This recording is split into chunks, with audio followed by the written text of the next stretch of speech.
igreja, com a graça e com a paz do nosso Senhor Jesus Cristo, amém? Convido a igreja a abrir no livro de Josué, Josué capítulo 1, vamos ler do versículo 1 até o versículo 9. Josué capítulo 1, versículos de 1 até o versículo 9. Estarei lendo na NVI. Dessa vez até eu, que sou muito amante da revista atualizada, tive que aceitar que a NVI traduziu esse texto bem melhor. Amém, meus irmãos?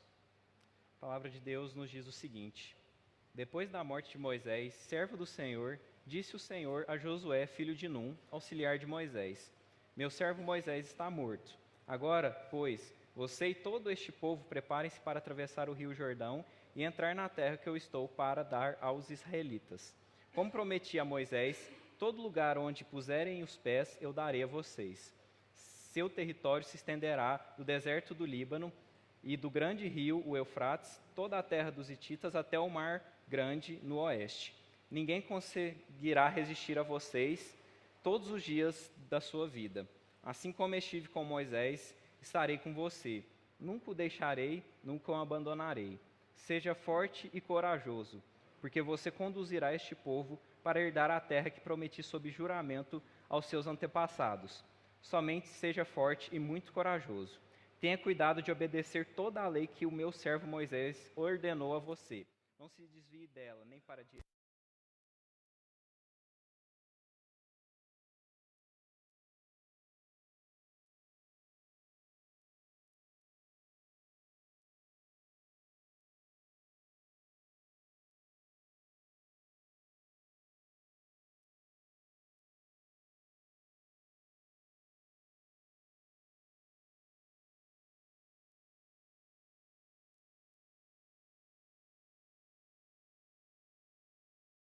Uma vez, Deus Altíssimo, que nessa noite o Senhor possa nos abençoar através da Tua palavra, Deus. Que possamos aprender essa lei que o Senhor revelou desde os tempos de Moisés e aplicá-las na nossa vida agora, no século 21, porque sabemos que essas promessas ainda são reais e são vivas na vida daqueles que creem em Jesus Cristo. Esteja conosco, esteja com a Tua igreja. É no nome santo do nosso Salvador que pedimos. Amém. Nessa noite nós iniciamos uma série no livro de Josué, tanto aqui quanto lá no Tocantins. E esse livro eu sei que é muito conhecido das pessoas que já têm um tempo de igreja. A história das muralhas de Jericó com certeza é uma história que todo mundo que passou um tempinho em escola infantil já escutou. E o personagem Josué é um personagem muito querido da igreja como um todo. Uma pena que talvez não seja tratado de uma maneira tão profunda quanto o livro deseja transmitir a nós. E é baseado nisso, baseado na mensagem principal desse livro tão importante do Antigo Testamento, que nós vamos meditar ao longo dos domingos sobre o que esse livro quer ensinar para a igreja nos dias de hoje. Qual é a mensagem que Deus quis deixar registrado nesse livro, e essa mensagem que liga os 5 primeiros livros da Bíblia, esse Pentateuco que revela tantas coisas de Deus com o resto da Bíblia. Josué é um grande livro de continuidade daquele Deus revelado a Abraão, a Isaac, a Jacó e a Moisés, com até mesmo o Novo Testamento. E para iniciar esse estudo, é importante nós meditarmos um pouco o que são essas promessas aqui que Deus falou que iria cumprir no tempo de Josué. Josué, ele vem de uma linhagem de liderança do povo de Israel, uma linhagem que havia sido predita há centenas de anos. No tempo de Abraão, lá no livro de Gênesis ainda, Deus prometeu para Abraão que a descendência dele seria uma grande nação. E se a gente vê tudo aquilo que aconteceu com o povo judeu no Egito, havia sido predito 400 anos antes, lá para Abraão. E a grande promessa de consequência que a fé de Abraão trouxe para o futuro é que a descendência dele, a geração dele, tanto através da família dele, através dos filhos dele, quanto através dessa fé, dessa crença no Deus verdadeiro, seria possuir essa terra de Canaã. E chegou o momento de fato, o povo de Israel, os descendentes de Abraão, conquistarem essa terra. Moisés, ele cumpriu grande parte da promessa, libertou o povo do Egito, deu a lei, deu todas aquelas normas, tanto cíveis quanto cerimoniais, quanto morais, através dos 10 mandamentos. Só que tanto Abraão quanto Moisés ainda não tinham, de fato, entrado na terra. E é Josué que vai efetuar e vai liderar esse povo para conquistar a terra. E esses 9 primeiros versículos que nós lemos essa noite é o preâmbulo de toda essa conquista que vai acontecer. O livro de Josué é um livro histórico, relata acontecimentos reais na história do povo de Israel, na história da igreja do Antigo Testamento, e todas as histórias que aconteceram de fato naquele momento foram registradas com o objetivo de nos passar alguma mensagem, principalmente de quem é Deus e de quem nós somos. E esse incentivo inicial a Josué é principalmente também aplicado a nós crentes nos dias de hoje. Nós hoje, nessa nova aliança, vivendo o Novo Testamento, sabemos que essa terra prometida, essa terra física, onde lá palestinos e israelenses hoje habitam, era uma verdade em partes, porque queria revelar uma verdade muito mais profunda, uma verdade espiritual. E essas verdades espirituais servem para nós hoje em dia. Tanto promessas para a igreja, promessas de coragem e confiança para a igreja do Novo Testamento, quanto também para indivíduos. Porque aqui também, como podemos observar, existem muitas coisas que são direcionadas especialmente a Josué. Eu sei que muitos aqui já devem ter visto pessoas usando algum desses versículos para si próprios, e em partes isso não está errado. Deus também tem um relacionamento individual com todos. Eu tenho certeza que todos aqui já foram em algum momento exortados pelo Espírito Santo para serem corajosos e confiantes nele de uma maneira muito especial, de uma maneira muito individualizada. Mas não podemos transformar esse relacionamento individual também em algo egoísta, que infelizmente é o que transformaram esses 9 primeiros versículos de Josué. Uma coisa relacionada à prosperidade financeira, à prosperidade emocional. Não é isso que esse texto necessariamente quer trazer.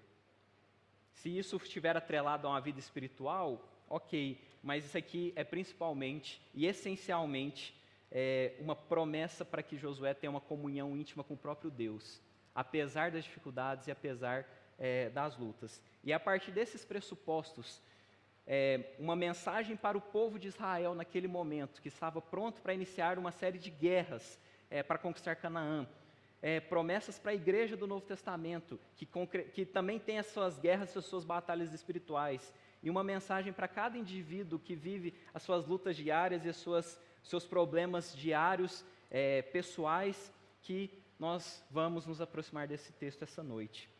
E a primeira mensagem que salta aos nossos olhos nesses primeiros versículos do livro de Josué é que Josué e o povo de Israel, por mais que já haviam sido prometidos a conquista da terra, por mais que essa promessa é algo incondicional, Deus falou, eu vou dar essa terra para os descendentes de Abraão, isso é revelado, isso não poderia ser mudado, mas Josué devia ser ativo nessa conquista.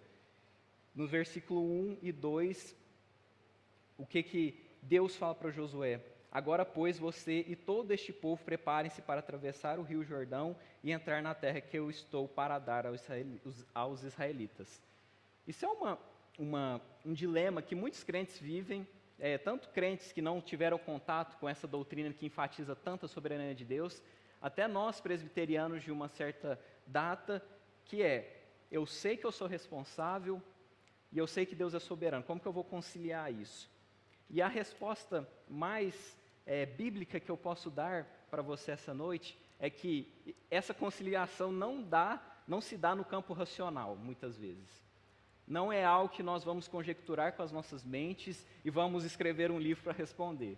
Isso é algo que todo crente verdadeiro e toda igreja, todo povo de Deus que se preocupa em obedecer os mandamentos de Deus sabe que é a maneira que Deus opera no mundo e opera na igreja. Deus, ele promete algo para nós, e essa promessa é incondicional, mas a aplicação dessa promessa se dá através de uma obediência ativa dos líderes da igreja, dos líderes do povo de Israel aqui nesse momento, e uma obediência ativa nossa, nos nossos dilemas individuais. Essa dicotomia, esse problema criado hoje em dia entre a soberania de Deus e a responsabilidade humana, entre a atividade do ser humano, eu creio que muitas vezes parte de um desejo de Deus, de um desejo de muitos seres humanos, de Deus não ser tão soberano assim, e de você querer ajudar de alguma maneira. Deus, e no final das contas ter algum mérito pelo seu trabalho. E essa última parte, a questão do mérito, é o que mais dificulta o entendimento. O crente verdadeiro que faz aquilo que Jesus incentiva nos evangelhos, que é trabalhar, trabalhar, trabalhar, e no final se achar um servo inútil, sabendo que todo o mérito e toda a glória e toda a realização de fato vem de Deus, entende e relaciona muito bem essas duas condições. Mas, sem entrar em muitos pormenores teológicos e filosóficos dessa doutrina, eu gostaria de fazer uma aplicação entendendo como que essa conquista se deu. Josué, nos próximos versículos, se prepara de fato, tanto espiritualmente quanto materialmente, para executar essa conquista.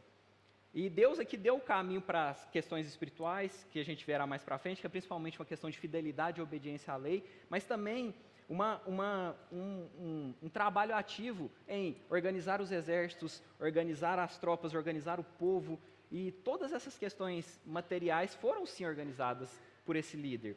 Um líder que já tinha passado por isso outras vezes. Se a gente adentrar no Pentateuco, a gente vê que Josué já era um líder que vinha sendo preparado para Deus, ele já era um líder que já tinha guerreado pelo nome de Deus, e essa que deve ser a mensagem que nós, enquanto igreja, devemos ter nos dias de hoje. Se naquele momento a concretização da promessa era a conquista física dessa terra de Canaã, era uma guerra que se dava através de espadas, através de estratégias militares, através de toda essa questão material e física da guerra, muito semelhante à guerra que a gente vê na Ucrânia nos dias de hoje, nós, enquanto igreja, também estamos guerreando, mas essa guerra não é uma guerra que a gente pode tocar, que a gente pode olhar de uma maneira tão evidente. Nós, igreja de Deus, igreja de Jesus Cristo, estamos batalhando pelo reino espiritual de Deus nessa terra. Um reino que se iniciou principalmente com a vinda de Jesus Cristo, sua encarnação, morte e ressurreição. Foi dada aos discípulos de Cristo a ordem pelo próprio Deus de espalhar esse reino e avançar esse reino por toda a terra.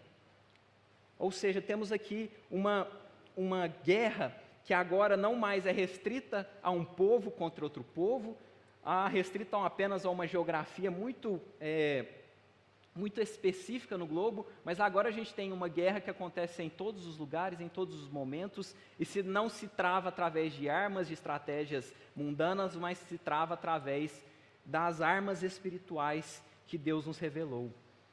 E essa consciência, até um pouco militar, que a igreja deve ter de avanço do reino, é algo que deve estar profundamente atrelado na mente de todos aqui essa noite. O reino de Deus, ele vai progredir até o ponto que Deus quiser, e aí sim Jesus vai retornar e concretizar de fato, terminar essa obra de avanço do reino. Contudo, da mesma maneira que o israelita aqui poderia abraçar a conquista da terra prometida, ou simplesmente atrapalhar essa conquista, nós aqui podemos ou ajudar no avanço desse reino, ou atrapalhar o crescimento da igreja.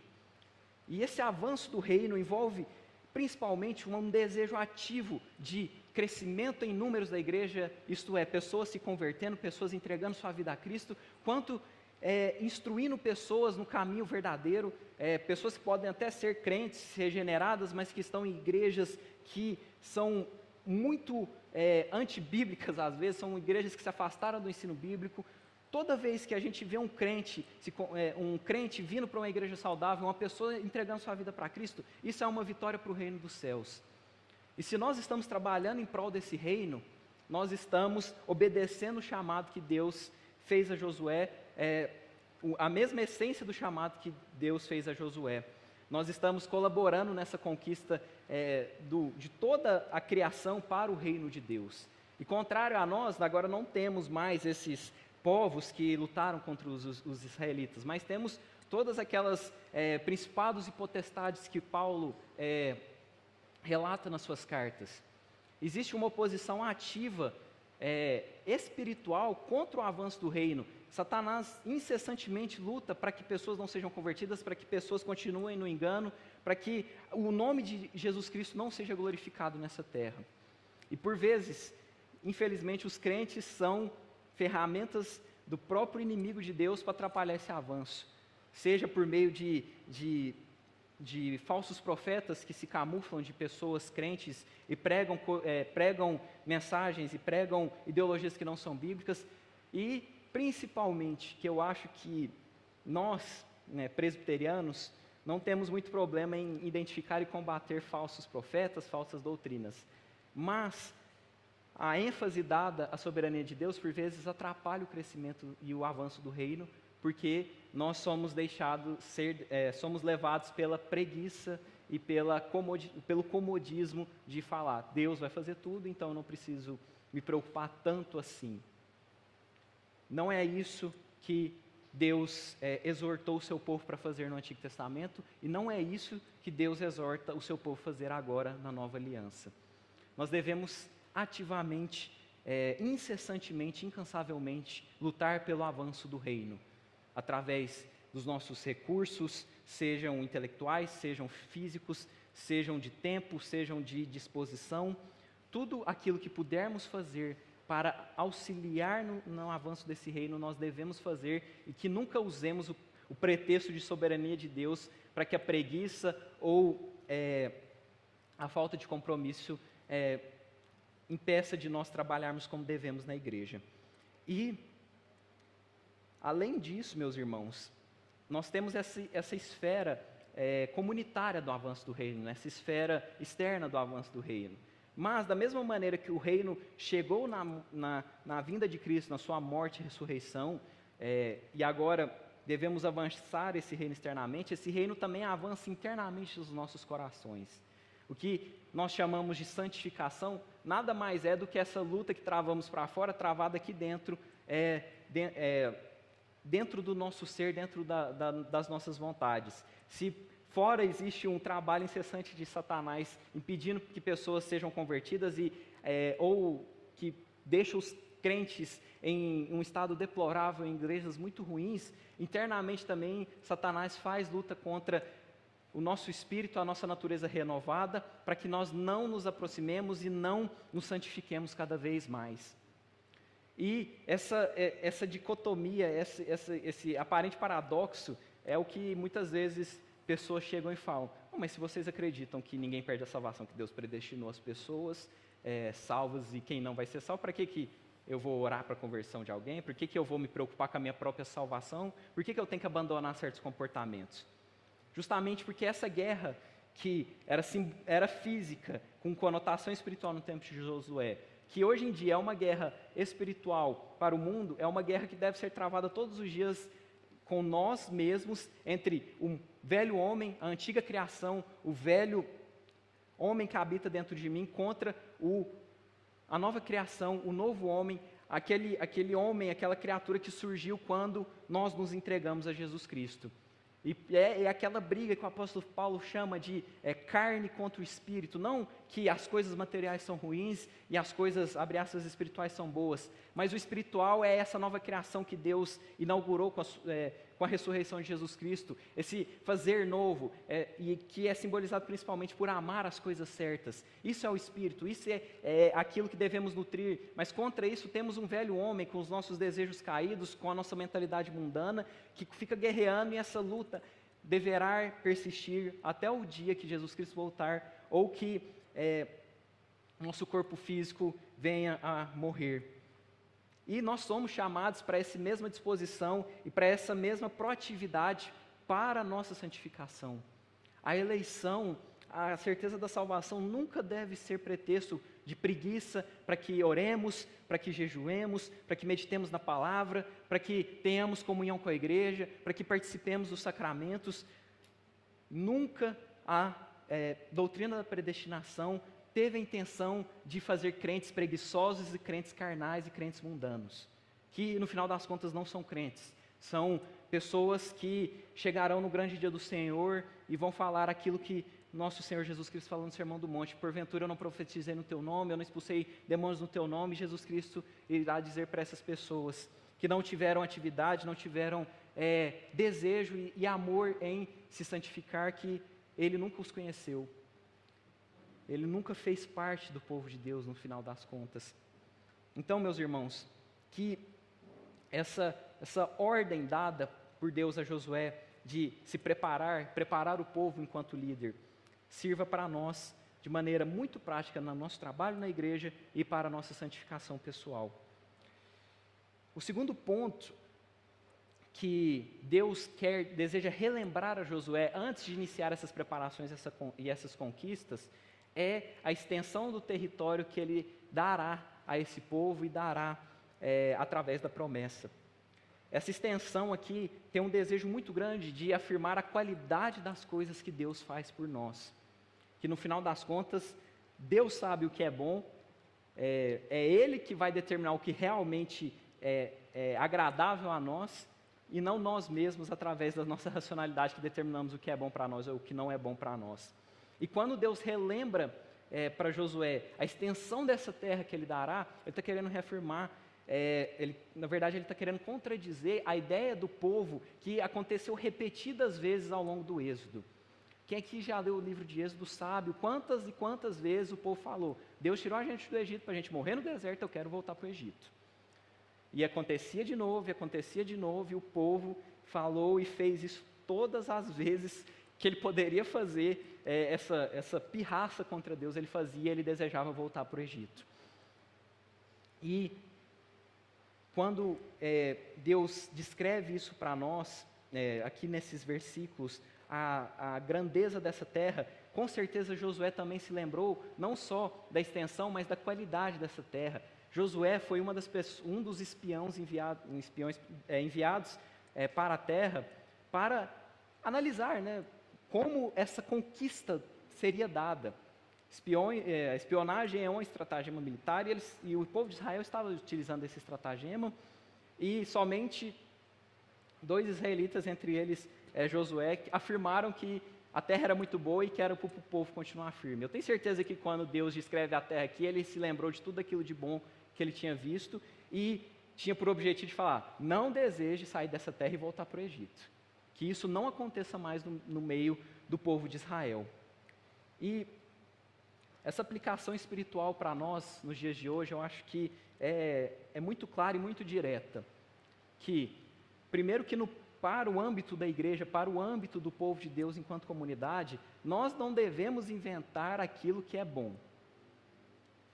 Falando com outras palavras, nós não determinamos aquilo que vai fazer uma igreja boa, uma igreja saudável, uma igreja que deve ser frequentada. Não somos nós que falamos isso. Quem fala isso é Deus através das suas sagradas escrituras. Se Deus fala que o culto deve ser efetuado de tal maneira, obedeçamos o culto sendo feito de tal maneira. Se Deus fala nas suas sagradas escrituras que devemos agir de tal maneira perante a um pecador no meio da igreja, que nós possamos agir dessa maneira, que não queiramos ser mais sábios que Deus, mais suaves ou mais duros do que Deus. Se Deus fala que algo é pecado e outra coisa não é pecado, não vamos inverter as ordens e inverter a lógica. Pecado é aquilo que Deus fala que é pecado, o que é certo é aquilo que Deus fala que é certo. Nós não podemos afirmar que algo é certo se Deus fala que é pecado, e o contrário também. E quantas vezes a igreja, principalmente hoje, com uma grande liberdade, com uma grande gama de igrejas, as pessoas não encaram as comunidades como algo quase capitalista de eu tenho que me diferenciar de tal maneira, eu tenho que pensar tenho que me vender de uma maneira diferente, e as maneiras diferentes que as pessoas encontram para vender a sua comunidade é realmente sendo mais sábios do que Deus. Quase que nem o povo falando que seria melhor que o povo de Israel ter ficado no Egito. Quando eu vejo igrejas que não gostam de se parecer como igrejas, eu fico muito suspeito quanto ao espírito que há por trás das pessoas ali. Porque como que um crente deseja se afastar dos crentes do passado, dos seus irmãos, deseja ser tão diferente assim deles, e deseja ser inclusive mais parecido com o mundo? Isso para mim é um israelita querendo ser parecido com o egípcio, ou um judeu pós-exílico querendo parecer babilônico, para quem aqui sabe da história do exílio da Babilônia. Então, que nós não sejamos mais espertos do que Deus e mais sábios do que Deus. Aquilo que Deus falou que é uma igreja saudável, é o melhor que nós podemos ter como igreja neste momento aqui, nesse lado da eternidade. Aquilo que nós incessantemente lemos como parâmetros morais no Antigo Testamento, aplicados na vida da igreja no Novo Testamento, são os parâmetros e as ordens que vão fazer da gente, enquanto igreja, algo bom e algo saudável e algo que fortalece espiritualmente as pessoas. E individualmente, isso também pode ser aplicado à nossa prática diária de como viver enquanto crente, como viver enquanto um regenerado, um filho de Deus. Um grande problema de quando você passa um tempo como crente, talvez comece a estudar um pouco as Sagradas Escrituras, é você racionalizar o pecado.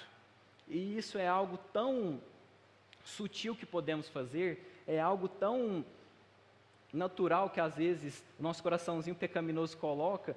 E o que seria o racionalizar o pecado? Você sabe que no final das contas aquilo que você está fazendo é errado, mas você trama todo um arcabouço, toda uma base teológica para falar, não é tanto assim. Não estou fazendo tão errado assim, eu não... olha o contexto, olha o contexto histórico que nós estamos inseridos, olha a sociedade. E essa racionalização do pecado nada mais é do que falar que nós sabemos mais do que Deus sobre o que é bom para nós. A lei de Deus, meus irmãos, é fundamentalmente para o nosso bem. Aquilo que Deus prometeu para nós é fundamentalmente muito melhor do que o que a gente pode imaginar. Se Deus prometeu que se a gente abandonar tudo pelo nome dEle, Ele não nos deixaria faltar nada, nem na esfera física, nem na esfera psicológica, porque quem aqui se lembra da passagem dos evangelhos que Jesus fala que quem abandonou tudo para segui-lo, não faltariam irmãs e irmãs para o fazerem companhia. Irmãos e irmãs é justamente a igreja. Todo mundo aqui que já deu um passo de fé, falou que iria confrontar pai, mãe, irmãos, família, para estar no meio de um povo de Deus, sabe o quanto realmente nós sabemos tão pouco e nossas aflições são por causa de uma má compreensão das promessas de Deus para nós. As promessas de Deus para nós individuais, irmãos, continuam a ser tão boas quanto para o povo de Israel no Antigo Testamento. A posse da terra pelos israelitas, no contexto do Antigo Testamento, simbolizava a comunhão de Deus com eles, simbolizava que eles seriam uma nação de sacerdotes, eles teriam paz, eles teriam alimento, eles teriam tudo aquilo de paz e tranquilidade materiais que eles necessitariam. E toda vez que eles se afastaram disso, falaram, não, a gente sabe ser uma nação diferente da que Deus ensinou, a gente sabe ser um servo de Deus diferente daquilo que os 10 mandamentos e as leis prescrevem, a gente vê que Israel e Judá entram numa grande espiral descendente que acaba por final destruir toda a nação. Que nós, meus irmãos, sempre sejamos lembrados das qualidades das promessas de Deus para nós. E por fim, meus irmãos, do versículo 5 ao versículo 9, Deus, Ele incessantemente incentiva Josué a ser forte e corajoso. Eu sei que aqui muitos irmãos que já passaram por igrejas aqueles irmãos que talvez tiveram um tempo de indefinição quanto à conversão ou não, sabem que parte desse medo de se tornar crente, parte desse medo de continuar a ser crente, é de não conseguir ser um crente verdadeiro. É de você falar, eu sei o que é o certo, eu sei como é ser um crente certo, mas não tem chance alguma de eu conseguir fazer isso, de eu viver dessa maneira. Josué, quando ele se depara com a conquista de Canaã, ele teve a mesma sensação. Se a gente olhar os relatos, as descrições militares aqui do povo de Israel contra o povo que eles conquistaram, chega a ser ridículo o quão mais fraco Israel era. Não à toa que quando Josué vai espionar a terra, 10 dos espiões falam, não tem chance da gente conseguir, o pessoal lá é mais forte, tem melhor equipamento, Deus vai mandar a gente para morrer. Então, meus irmãos, esse medo que bateu, eu tenho certeza, nesse servo do Senhor, bateu esse medo que afligiu o povo durante as batalhas, é o mesmo medo que aflige nós hoje em dia. Enquanto igreja, eu tenho certeza que nós somos muito aflitos e muito temerosos pela vida nossa daqui a alguns anos. Parece que o mundo tem se tornado cada vez mais e mais hostil à igreja. Parece que cada vez mais nós crentes sofremos individualmente, seja por uma confusão de doutrinas que acontece no nosso meio, seja por falta de igrejas que se preocupam e desejam ser bíblicas. A gente fala, não tem chance, Deus nos deixou aqui para ser destruído por inimigos que são maiores do que nós. Como que Deus tira esse medo do coração de Josué e como Deus deve tirar esse medo do nosso coração nos dias de hoje? Primeiro, é um incentivo sim a ser forte e corajoso, mas não é um incentivo solto, um incentivo sem qualquer tipo de amparo. Essa força e essa coragem vem justamente da própria palavra de Deus e da própria comunhão com Deus. Se nós lermos aqui no versículo 8, olha o que Deus fala a Josué. Não deixe de falar as palavras deste livro da lei e de meditar nelas de dia e de noite, para que cumpra fielmente tudo o que nele está escrito. Só então seus caminhos prosperarão e você será bem-sucedido. Versículo 9. Não fui eu que ordenei a você? Seja forte e corajoso, não se apavore, pois o Senhor, o seu Deus, estará com você por onde você andar.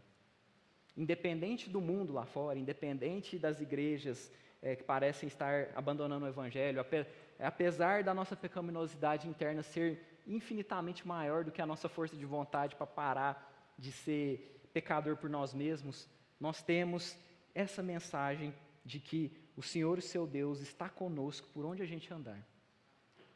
A vinda de Jesus Cristo, um dos nomes dados ao próprio Jesus é Emanuel, Deus conosco.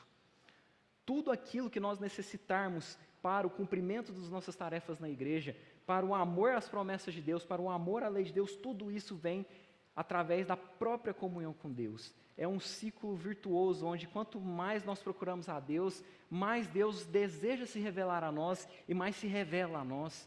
E, consequentemente, nós entramos num estado de profunda comunhão e, principalmente, uma profunda fidelidade a Deus. Então, meus irmãos, toda vez que, primeiro, enquanto igreja, nós nos sentimos atemorizados com tudo que está acontecendo no mundo, talvez perseguições sistematizadas, eu sei que existe uma certa linha de pensamento dentro da igreja que fala que o mundo vai piorar, até o ponto que quase que a igreja vai desaparecer e Jesus Cristo vai voltar. Eu não acredito tanto nessa igreja, porque para mim o mundo vai ficar pior, e a igreja vai continuar crescendo como sempre foi. O mundo vai ficar cada vez mais hostil e cada vez mais raivoso contra a igreja, e mesmo assim a igreja vai continuar se espalhando pelos confins da terra, porque haverão pessoas que estarão dispostas a cumprir esse chamado de Deus, e ao cumprir esse chamado de Deus de avançar o seu reino, Deus prometeu que o reino vai avançar. Então, toda vez que nós desejarmos esse avanço do reino, mas ficarmos com medo de falar, não tem como a gente vencer o mundo. E eu vou falar, realmente, pela nossa sabedoria, pela nossa filosofia, pela nossa boa convivência, nós não vamos vencer o mundo. Se nós tentarmos racionalizar a vida da igreja e tentar se tornar uma igreja meramente para a sociedade, nós não vamos conseguir. E nós temos diversas igrejas pelo mundo afora, que tentaram fazer isso, tentaram transformar a igreja em algo socialmente útil e abandonaram a meditação e o guia da palavra de Deus, que hoje em dia estão praticamente mortas. Mas as igrejas que permaneceram fiéis e falaram, não, a gente vai permanecer fiel e seja lá como Deus vai fazer esse crescimento e vai fazer com que nós sobrevivamos, nós vamos confiar nele.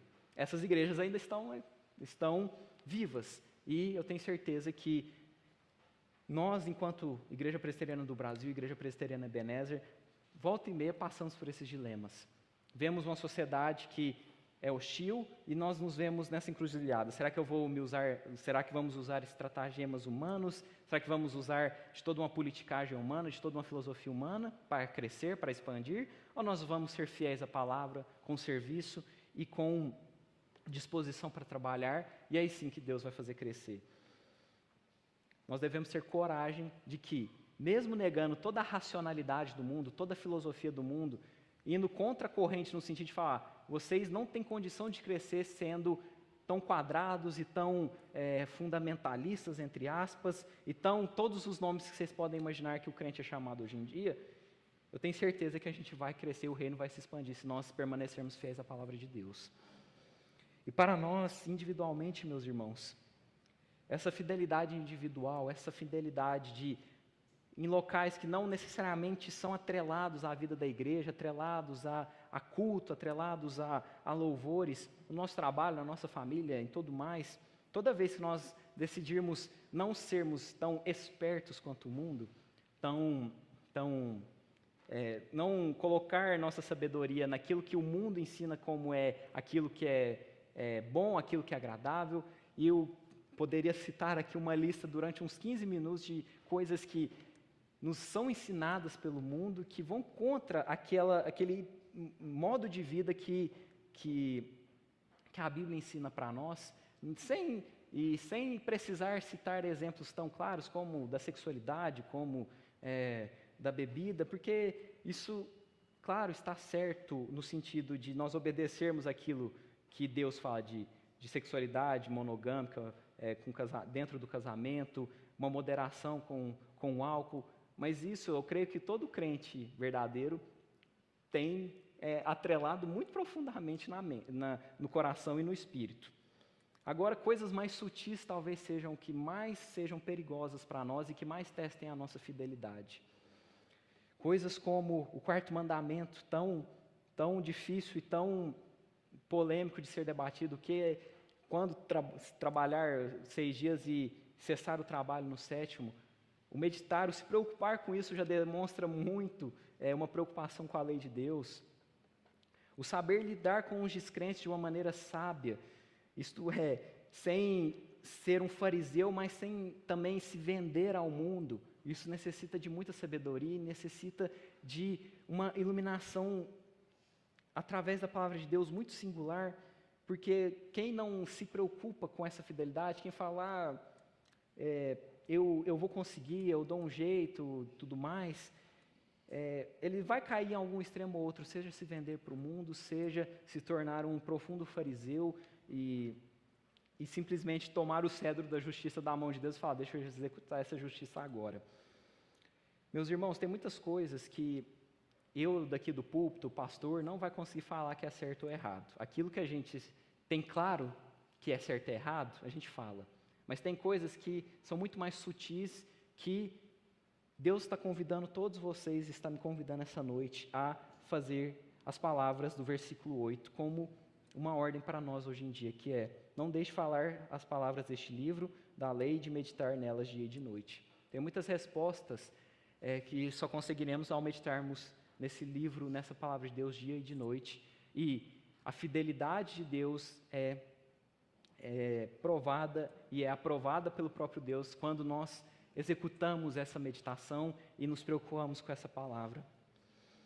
Partindo para o final, meus irmãos, eu gostaria de fazer alguns comentários. A primeira tudo isso que eu preguei aqui essa noite é para o povo de Deus. Josué era um israelita, membro do povo da promessa, descendente de Abraão, foi discípulo de Moisés. O que eu quero dizer com isso?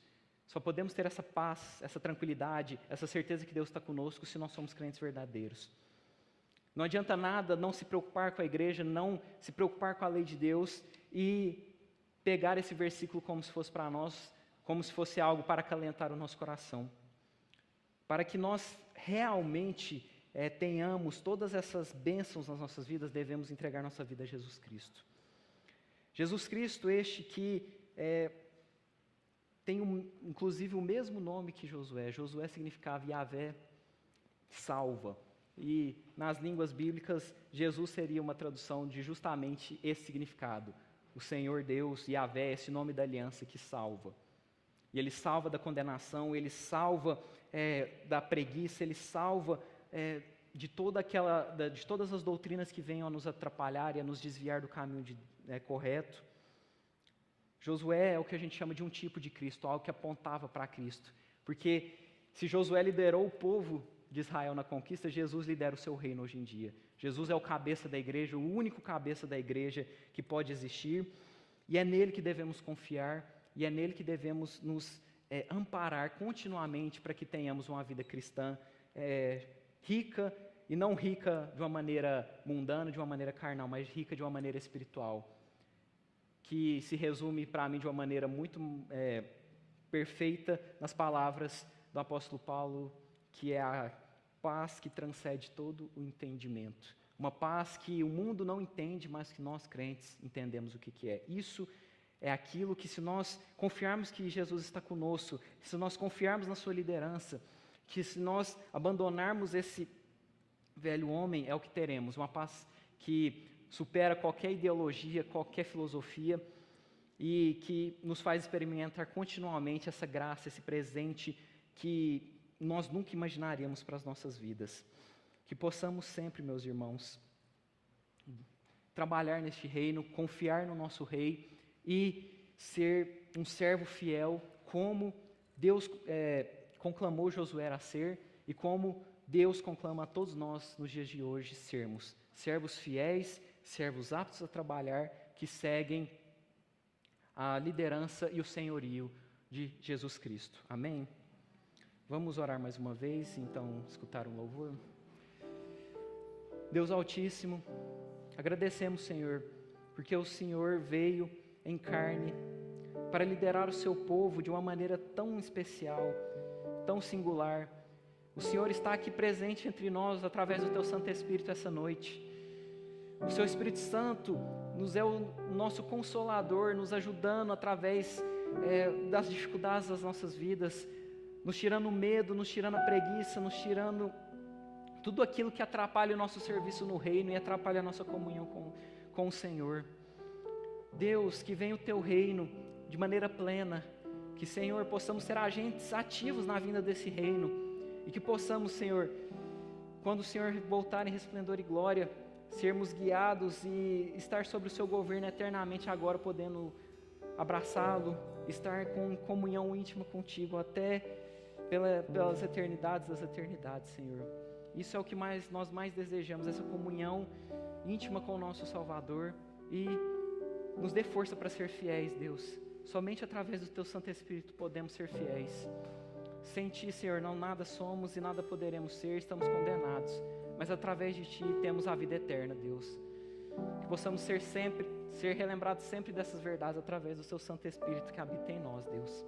É o que te pedimos essa noite, em nome santo de Jesus.